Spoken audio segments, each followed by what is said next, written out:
Hello, everybody, and welcome to another edition of Inside Guns with your host, me, the Yankee Marshal. Today, I want to take a little bit of a deep dive into a topic that everyone seems to be talking about right now, and that is the proposed rule changes at the ATF regarding 80% lowers. Seems like a lot of people are panicking about this, throwing fits, etc. And today, I want to address it. I don't want to be accused of ignoring it, because I think it is important. But before I go on, let's talk about how important is it actually. For one, these rules pretty much only affect 80% lowers. I don't see much of a far-reaching aspect of these laws beyond that. And how many people is that going to affect? Probably not many, because I don't think most people, at least the vast majority of gun owners, don't give two shits about 80% lowers. I know I don't. I don't want homework, so I don't make them. So I don't think they'll affect very many people. They definitely won't affect me. So should it be this huge outrage that a lot of people are kind of pretending that it is? Yeah, I think it kind of should be. Because let's not forget that even though it doesn't affect me, and it's probably not going to affect you, or at least the vast majority of you, it's still another paper cut against our rights. And since this is a no compromise channel as far as guns are concerned, I don't accept any compromise. This is a compromise. This is another infringement on your rights to produce a privately made firearm, a PMF they call it. So let's go ahead. I want to take some time today to look at the things they're doing or trying to do. I want to look at the things that are within their power, the things that are not within their power, and the things that are probably not within their power, but they'll try anyway, and it'll have to be tried in the courts. So let's go over what this all says. And for those of you that aren't familiar with an 80% lower, it's basically the lower part of a firearm, the receiver, but it's not finished. It's not drilled to receive parts.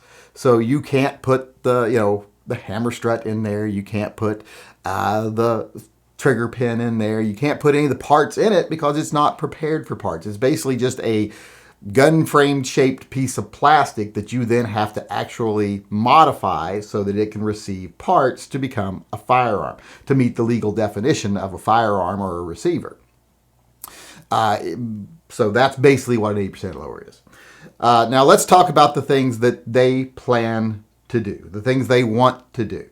Well, the first thing they want to do, which is sort of in their purview, something they can do, is they want to redefine receiver, because firearms are defined in law. But receiver, if you look at most laws, and someone mentioned this in one of my live chats the other night, the term receiver is just mentioned in itself and then referred to other documents from the ATF to define what a receiver is. So they want to change the definition of receiver. And the main definition change they're going to make is if it has slide rails. If it has any of these components and one of those components is slide rails and it can be readily changed into an operable receiver, then it would be a receiver.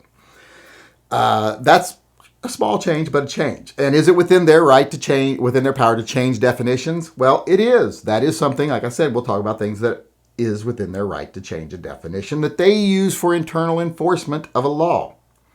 However, this is where we're going to talk about things that it probably is within their purview, but probably outside their ability. If they change a definition that dramatically affects the enforcement or meaning of a law, they can't do that.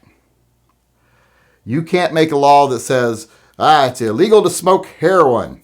And then the Justice Department say, well, we're changing the definition of heroin to include also marijuana and mushrooms and everything else. Well, no, that wouldn't stand up in court because, well, the law doesn't say you can't smoke marijuana or mushrooms, and you deciding that these new items are also now heroin when they are not. That would change the enforcement of the law, would change the meaning of the law, would greatly increase the reach and scope of the law. So therefore, it would be overturned in court. That's probably what they're going to run into with the changes to the receiver definition. It's definitely going to be challenged in court. And they're going to have to go in front of a court and say, well, when does something stop being a piece of plastic and when does it start being a firearm? And they're going to have to do some very clear definitions, and it's going to have to make sense, and it's going to have to be something that isn't open to interpretation. That's one of the reasons I think they're wanting to put in that parts about, rails and all this other crap, because they're basically wanting to say if it looks like a duck, even if it doesn't quack like a duck and can't fly and isn't a duck, if it looks like a duck, it's still a duck. So, a swan is kind of a duck. A goose is kind of a duck. That's basically what they're wanting to do with this law. They're wanting to greatly broaden the definition of a duck to anything with feathers and a bill, and wings. And I don't think that would stand court scrutiny very well. And also, let's deal with the fact of, is that going to alter any laws? Yeah, is that going to alter any crime? Is that going to change anything that would save anybody's life? Probably not. Because we all know not a lot of crimes being committed with 80% lowers. It'd be easier to steal a gun and do it. That happens far more often that people steal a legally produced and purchased firearm than they do build their own gun. So it's not really crime deterrent. It's just appeasement for the left. Don't know why they go through these things. They just do it to appease their political base. It's not anything to do with crime or law enforcement or anything. It's just political, which is what most of this is. Because, I want to point out something here right now that I want to make sure I stress during this video. And this is kind of directed at the politicians and the ATF and all these other people. When you do these stupid things, when you set up these stupid hurdles, you don't really stop any crimes. You don't make anyone safer. And you know that. You know you're doing it for political reasons. And all you're doing is actually creating challenges for people in the manufacturing community that they very quickly adapt to and overcome. And in a day and age with home milling machines becoming very affordable, 3D printing becoming very affordable and common, all you're going to do is push people into 3D printing and milling and etc. instead of buying them retail, where you could actually monitor to some extent how many are being shipped, how many are being sold, who's buying them, etc., which you do now or can do now, into something people are doing in their homes with you having very little way of knowing they did anything. All they need is a VPN, a printer, or a miller, or whatever. You got no idea what they're doing. So your political game is pretty transparent. You want to continue there to be crime. You want there to still be this issue, not even crime, just a perceived danger that you can tell people like, oh my God, these rednecks are building these guns and we don't even have numbers on them. Oh my God, there's no numbers on them. They're going to kill people with them because there's no numbers on them, which is bogus bullshit anyway. But you just want to keep perpetuating that. So I think a lot of these laws and these changes are more to perpetuate fear than they are to solve any problems, because they're not going to solve problems. It's just political, and the community is going to find ways to overcome and become more efficient at producing their own items and circumventing your laws or intentions. So the political side of it is just pathetic, and the idea that it's to try to stop crime or save people or make people safer, it's all just bullshit. It's all politics, and it's all about maintaining a certain threat level that they can manipulate you with. But that being said, let's move on here. One of the changes they want to make to the parts kits that they sell, the 80% part kits, is they want to define a finished receiver as anything that also includes the parts to make it a finished receiver. Meaning if they ship you the frame with the jig, with the drill bits, and say, here you go, this will take you 5 minutes, well, then that's a gun. And, in some ways, I can't even argue with that. I'm like, well, yeah, if I say, well, I want to sell you a car, but I want to circumvent all the laws in my state about selling you a car, so I'm going to take the wheels off of it, sell it to you, but I'm going to the wheels are going to be in the trunk, and it's going to be on jacks. You put the wheels back on it, it's a car again. Yeah, that's not going to fly legally. So I understand where they're coming from on the parts being in the kit to make it a gun. That is a little silly. Just like that one company that used to sell the parts kits and then let you come into their store and use their machinery to put it together. That was kind of a dumb way of trying to get around the law, and it really just kind of blew up in their faces. But I can almost see that, but that's easily fixed by just saying, okay, here's your 80% lower. It's now $20 or $10 cheaper because it doesn't have the drill bits or the jig in it. And here's where you can go buy the jig and the drill bit for $10. Yeah, so that's easily fixed, not a problem. And I can almost, like I say, understand their point. Work for it a little bit. Be a little more creative than that.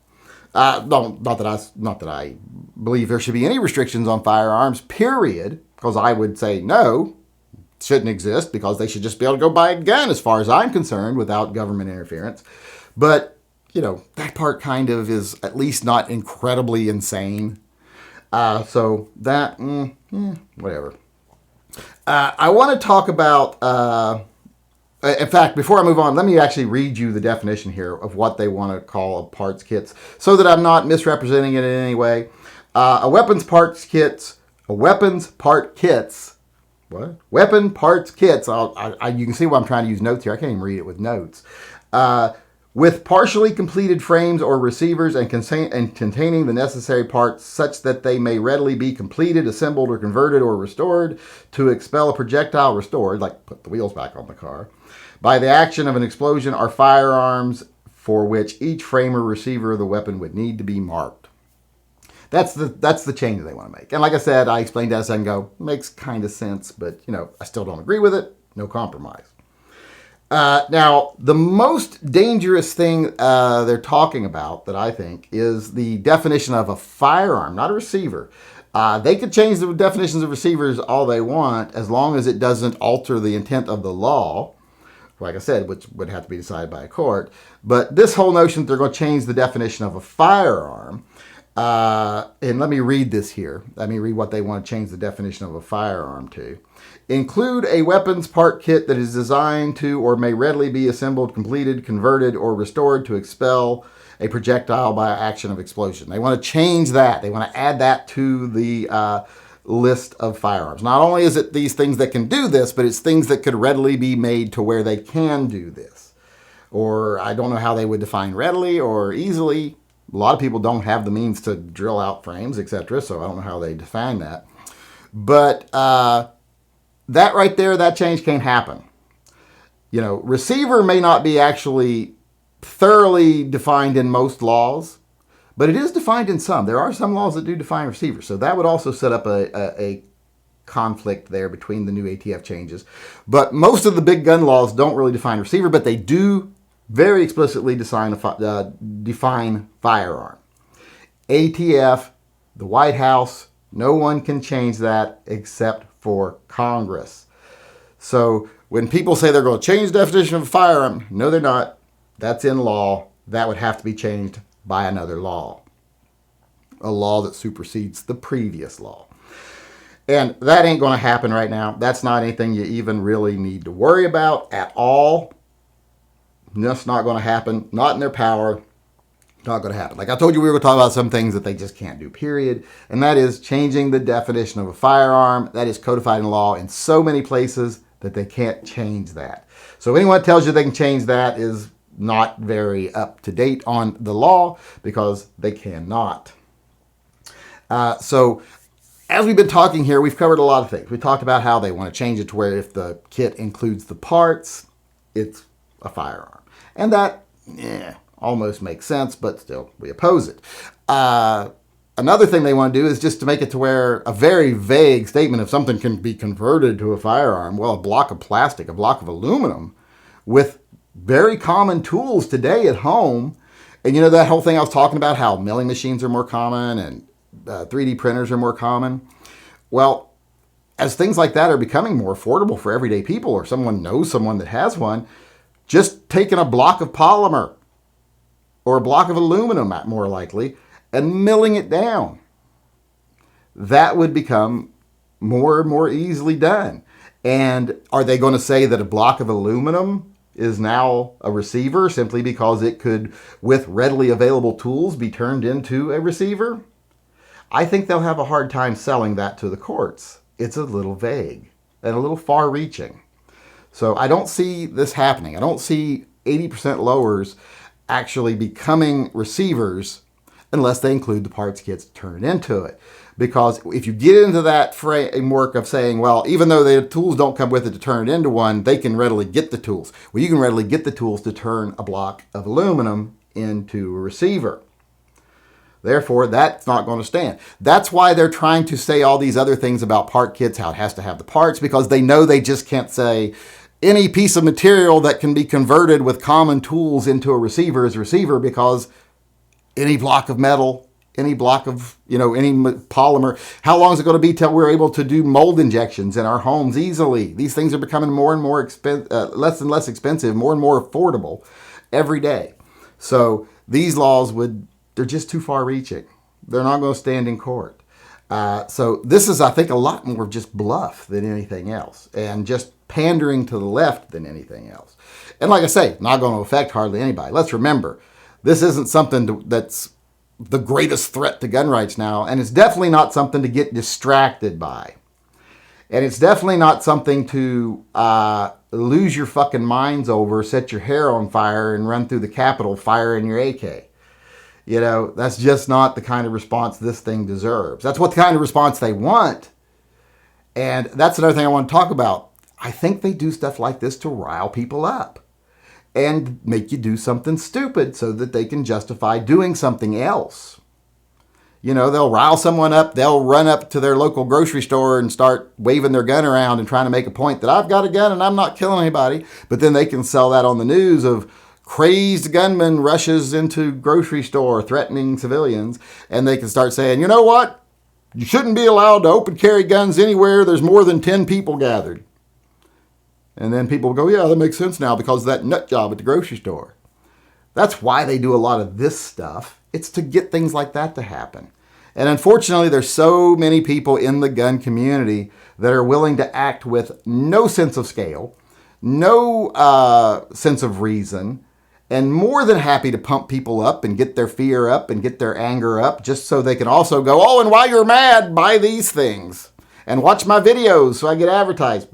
Unfortunately, there's way too many people in the pro-gun community that are willing to do that, or willing to sell you out for profit, willing to manipulate you for profit, willing to stoke your anger and your fear, instead of providing you with the tools you need to be an effective soldier for our rights. They would much rather make you a paranoid delusional.